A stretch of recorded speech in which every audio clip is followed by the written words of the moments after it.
Je crois qu'il est important de rappeler que l'Europe se fonde sur des valeurs et les nations européennes se sont fondées sur des valeurs multimillénaires.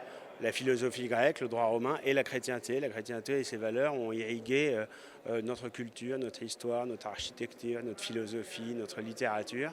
Et donc c'est important aujourd'hui, avec la présence du cardinal Sarah au Parlement européen, de rappeler que l'Europe, si elle veut vivre et grandir, eh bien, doit se ressourcer dans ses valeurs.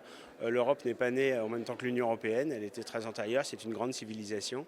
Et la présence du cardinal Sarah, qui est d'origine guinéenne, nous rappelle aussi la nécessité d'avoir un fort partenariat dans la vérité, dans la sincérité entre l'Europe et l'Afrique pour permettre un développement harmonieux et sortir des impasses idéologiques de la bureaucratie qui ont un peu sclérosé les relations entre l'Europe et l'Afrique et qui aujourd'hui on voit qu'il y a une idéologie dominante dans l'Union européenne qui justement empêche d'exprimer pleinement nos racines chrétiennes. Or pour nous c'est un enjeu fondamental parce que l'Europe est chrétienne, c'est une réalité quelle que soit la foi de chacun et nous respectons bien sûr la liberté de conscience, mais si l'organisation politique, les institutions sont laïques, elles respectent la neutralité philosophique et religieuse. En revanche, voilà, nos pays et notre civilisation ont été irrigués par le christianisme et doivent continuer à être irrigués par le christianisme.